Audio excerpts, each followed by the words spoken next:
Hey, it's Brandon. I got an RPG freebie that is free. It is the Assassin's Creed role-playing game Animus Training Program Quick Start. Bit of a mouthful there. We've got Altair here on the cover. I am a fan of the series. I know it's very popular to crap on Assassin's Creed, but I think they're amazing games. And Origins is still my favorite, though. But I've not played Valhalla, and we'll see about the next one. But they've got the role-playing game coming out, and we're going to go through this little quick start. I am not going to break down all these rules. I've looked through it. I'm just going to tell you what you're going to expect from what I can see from this quick start here. And of course, I'll link down in the description. Like I said, it just came out on drivethrurpg. The year is 2016. You're going to have a bunch of art that you've probably seen, that you're very familiar with if you've played the Assassin's Creed games. And so let's break down what it says here, what you need in the general index, showing you everything that's going to be involved in this. A little quick start. It's meaty. I'm going to give it that. It looks good. It has a good layout. And just some stuff to take away from it. So, like I said, I'm not really going to go through it like I do other stuff. It would just be too long. So this is a long quick start. You are, for starters, let's get this out of the way, you are going to be playing one of the descendants of one of the people from the past. So let's get that out of the way right now. You're not playing a guy or a girl just from one place in time. And that makes sense. So that allows you to play a character that's in modern times, well, 2016, and to be able to play different adventures, missions with different characters from your ancestors. So I actually think that's a smart thing that they did. So for one thing, it's going to use what's called the match system, an original set of rules using 2 sets of 6 custom dice. So there's that. You're going to have custom dice. You can use normal dice because they're just D6s. There's also going to be a digital dice roller on the official Assassin's Creed RPG app. It says it's focused on promoting fast-paced, fiction-first gameplay with simple game mechanics. The match system encourages players to express their creativity freely and add to the story and the game world itself. I believe there's also going to be cards. Here at the bottom, Simon is also part of this. You can download game materials, including the character file folios, and both the witnesses and skills card decks. More likely, those will be available as well. Now, whether or not you like custom dice that they talk about here, or you like happen to have cards involved in your game, at least they're giving them up on the app, or you can download them or get them from the website. That's up to you. Sometimes that stuff's fine with me. Sometimes it's a bit of a pain. But it is what it is.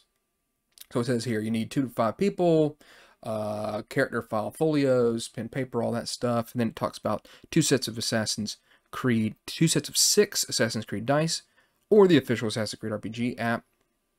You can use standard dice. We're going to break down, just, go through it. You can see some of the art. More than likely, of course, this is the way the layout of the full book is going to be whenever it's released. It says, playing with the quick start rules, you can choose 1 of 5 pre-generated descendants and their related main witness. And their witness is going to be someone in their past. As you can see here, when you enter the Animus, you take part in a simulation, a 3-dimensional virtual reality world, reconstructing a significant event in the history of the Brotherhood.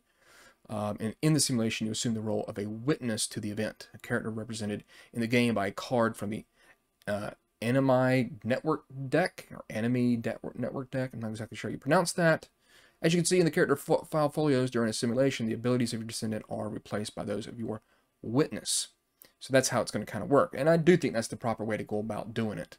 You don't want to just be stuck with one person, but I guess you could have done that. But this allows you to have the ability to kind of play in different times in history, different characters, and so on. So good manners for the players. A lot of this stuff is going to be very basic, and it is a quick start. Good manners for the reader. Structure of the game, you're going to have these sequences. It says you compare it to a single episode of a TV show or comic book issue, with each sequence advancing the progression of a story that will eventually reach its conclusion. There are 2 types of sequences: modern day sequences, where the descendants are in the in-game real world, and simulation sequences, where they enter the Animus as witnesses to investigate a specific genetic memory. Now, of course, this is going to be your thing. In essence, you're getting 2 time periods here with modern day and simulation. More than likely, I would think a lot of people want to do the simulation, much the same way that they enjoy the video games, is with playing with the actual characters, not with the modern day sequences. But maybe that can just be a little small thing, or if you really do enjoy that, at least you've got 2 choices here to play something modern and then go into the simulation. So I think so far what I've seen when it comes to the scope of what the game's doing, I like it. I'm cool with that. I do like these sidebar things here as well, like this. For more on approach checks, see page 60. That's helpful. You're going to have It says, the reader can acquire them to make an approach check, a procedure calling into play one of the 4 areas of competence listed on the character files. Their action, stealth, wits, or social approach. It's kind of how their character is broken down. It talks about playing with multiple people, some art, of course, we've seen. And like I said, I've played them all up until Valhalla. I've beaten them all. I enjoy them all. Some of them way too long. Just incredibly. Odyssey was incredibly long, but I enjoy the games. I think they're a lot of fun. And so here we go. So it kind of sets off here, telling you a lot of stuff you might know. Assassin's Brotherhood, their training, their doctrine, hide in plain sight. So you're going to have this all broken down. You're going to get a history lesson about the games here with the Templar Order, getting you back up to speed. Abstergo Industries, of course, First Civilization, all this stuff. If you're a fan of the games, you will know. But let's go ahead and get into the actual stuff of the game. Here we've got a lot of stuff here about the character. Identity description, a quote. Their approach difficulty, pretty much the 4 different types of effort that I talked about. The higher the value, the harder it is for your character to complete a task related to the approach. The lower the value, the more confident and efficient the character is at carrying out something. These stats come into play when you make an approach check. You have a snag. Whenever your character fails an approach check, when this happens, you must check the snag box. I give them kudos for using the word snag on your character file corresponding to the failed approach, or another if it's already snagged. Snag marks your character as suffering from something hindering their actions, obviously, possibly injuries or some other sources of discomfort. Maybe they've got the trots, I'm not sure. In fact, characters already showing a full complement of 4 snags, and failing an approach check becomes broken. There's traits, 2 descriptive elements that better define who your character is. There's a hindrance. It's pretty much like a disadvantage. Languages, notepad, and ancestors, gear, and signature gear. So here we've got an example pretty much of a character. Philip Gallagher here, this veterinarian, he's got his quote. You can see he's got his action 3, 3, 2, and 2 in social and wits. He's obviously better at wits and social. Your snag stuff there. Traits, veterinarian and tough. His hindrance is an overthinker. And you've got his witness card here, Major Gallagher, a major of the British Army. And we can't really see the rest of it there. So, yeah, we've got the creed and helix symbol. It says a creed symbol listed next to a gaming element indicates a feature of your character that can be invoked during the game to increase your chances of success when making an approach check. The helix next to your hindrance indicates that once during your sequence, you can bring into play your witness's hindrance to advance your sync level during a simulation, or your descendant's hindrance to advance your bleed level to the modern day. Now, like I said, I'm not going to go through all kind of the rules here. You can definitely check out this quick start here. Just want to kind of show you how it looks. Here's your sync and your bleed. And it seems to me they're trying to do as much as they can to kind of really put the video game into a role-playing game. Here's the witness files here with all the different type of characters that you've probably seen if you've played the games. So that's pretty cool. The next pages go into more details about your character's 4 main features, such as action, your stealth. The symbology looks good. Your wits, your social, and then the match system. So how does this work? This is a D6. Pretty much ones are bad. Those are Abstergo symbols. And you have creed icons. And you are going to be rolling these, obviously, with this reaction check. A reaction check is an approach check that is prompted by an unexpected threat described by the reader that risks jeopardizing your current circumstances. These are more likely going to be the majority of what you're going to be doing. A speeding car emerges from a tight turn threatening to hit you. A guard stops you asking for papers you don't possess. So, yeah. So how do you resolve these checks? You're going to, it says, of course, if you're attempting a stealth approach check, you look for dice results showing the stealth icon. So you're going to roll your dice, and you're looking for stealth icons, which you need to make matches of. Dice results showing the required icon are called matches.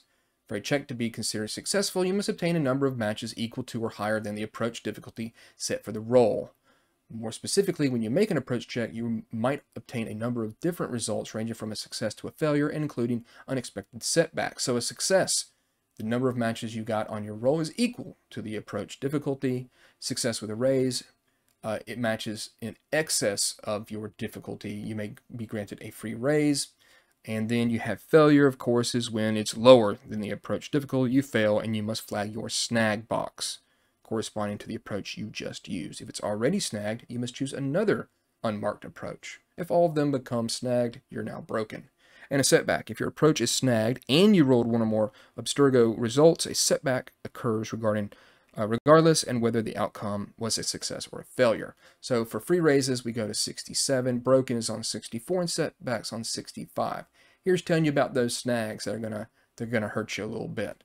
It says here, the rules to recover from snags will be described in the full release core book, so just to let you know what you expect there. And then these Abstergos are going to give you these setbacks. If you roll 1 or 2 Abstergo results, you'll trigger a minor setback. 3 or more, you're going to get a major setback. It says the main difference between those two is primarily their narrative impact on a scene. Minor setbacks inflict lesser disadvantages on 1 or more characters, and major setbacks introduce more dramatic consequences or greater disadvantages that you can signify alter the current scene. And of course, I think back to Fantasy Flight game, Star Wars game, with these types of games that use custom dice and setbacks and things like that. You have to interpret if you are running this game. So here's about calling raises. In game terms, when a situation is easier said than done, the reader may call a raise and increase your approach difficulty by 1 before rolling the dice, or rarely by 2. So in essence, you're making it harder for you to do it. Trying to seduce a senator who's a veteran of diplomatic struggles and can see most flirting tactics from a mile away, or attempting to open a bank safe, but it's a very recent model. So these are things that you can try to increase it to change the situation. A free raise may happen after a particularly successful roll. You get 1 free raise for every 2 matches in excess of the required ones. So that's cool. It says down here in the example, because it's raining, you raised by 1 my approach difficulty of 2. I got 3 action matches and 2 creed results. Since I previously activated my signature crossbow, the Old Betsy, and my marksman trait, they both count as a match. So 5 matches, right? Perfect. You have 2 extra matches, matching the difficulty, and scoring an additional free raise. So here's useful features for a character. There's sync and bleed levels. Activating your features, your quote. You can activate your character's quote feature once during each sequence to regain 1 spent extra dice, or extra die, because you get these extra die for things that you do. Here's stuff for gear slots, signature gear, and traits. You can activate your character's hindrance to advance your current witness sync level or descendants bleed level. So get ready to try to learn what all these things are about should you want to pick this game up once it's out or in this quick start.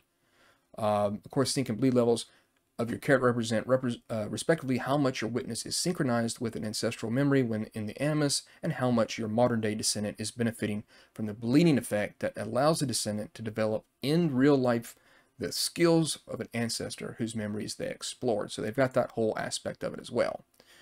Here is, let's see, a little bit more telling you about extra dice. It's an additional resource allowing you to enhance your chances of success during a check. Modern day extra dice as well. You can see it's going to be laid out here, these dice, whenever you get your character sheet. Activating skill cards. Yes. Once unlocked, you can load a skill card onto your character file and its effects become active for the rest of the game. Once you advance your sync or bleed level onto steps 25, 55, and 85, you unlock one of the skill cards for your character. So that's neat. I think that's cool. It's definitely a game I want to see played. You know, I would want to take a look at videos of play how-tos to do this and see exactly if it's going to be your bag or not. Desynchronization, of course, the bleeding effect. And then there's an example of play, the Nanban trade sequence, and it's going to show you the different characters. And this is interesting because maybe we're going to get a feudal Japan setting at some point. We know it's probably coming, of course. And here is Akira Ronin serving under Oda Nobunaga. And you've got the card here, the family sword, their bow, all their gear, their different action, stealth, wits, and social, and resilient with honor, and flexible, and they can speak Japanese. So here's a thing that you probably want to read. Check it out. Introductory session here. It contains an introductory chapter for a crew of 2 to 5. So it does give you some stuff to get you going, which is pretty cool. And if you like, I like this shots here, a piece of art dealing with the Nazis in that session there. So there it is. There's not too much more after this. Just these kind of says here what's next. Character file folios. I like the art. Art looks good. It's kind of the different ones here. So you can see there's his Major Gallagher and so on and so forth, breaking it all down for each character. So there it is. I'm just going to be scrolling on through. This has gone long enough. Check it out if you like Assassin's Creed, you want to look more deeply into it. This quick start is available, and I'm just scrolling right back to the top, and there it is. Assassin's Creed role-playing game quick start. So look for the main game at some point. It does look pretty cool. I'm not exactly sure if it's something that I would really get into, even though I like the video games a lot. It may be one of those things where I'd just rather play the video game. But it's out there if you want to check it out. Thanks for watching.